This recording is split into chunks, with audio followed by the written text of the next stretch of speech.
In very different ways, obviously, you two guys kind of represent the human element of the Avengers films in this. In a world filled with magic and gods and, monsters, you guys are the humans, and yet the fans are attracted to both of you guys so much, and they attach to you. What is it about your characters that stands out so much to our audiences?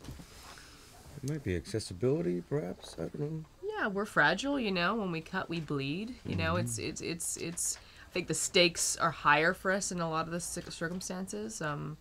More underdogs, probably. Yeah. We don't have, we don't have super strength or iron suit to rely on. It's just us and our human hands and brains to get us through the day. Maybe that's it. Now, I remember in the first one, there were a lot of Hawkeye fans out there who felt shortchanged.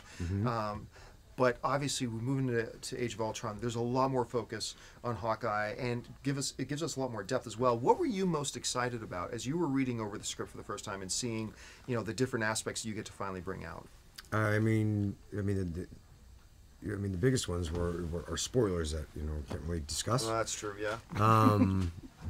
But I think it's just, and these are all things that were discussed to do in the first Avengers that just didn't have room for. So they're able to put it in this one in a very different way than we discussed, which is, but still just as interesting. It allows for a lot of room for growth and loss, and gains, and you get a cooler insight. And I think it's a representation too of what I think every Avenger sort of strives to do and be, is to fit in. I suppose it's amazing.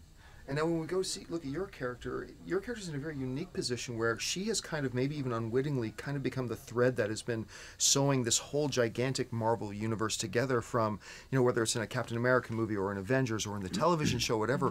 What makes her so uniquely special that she, as a character, she's just the best one to kind of bring all of that together at the same time? See, I'm not the only one to think you're a sheep herder.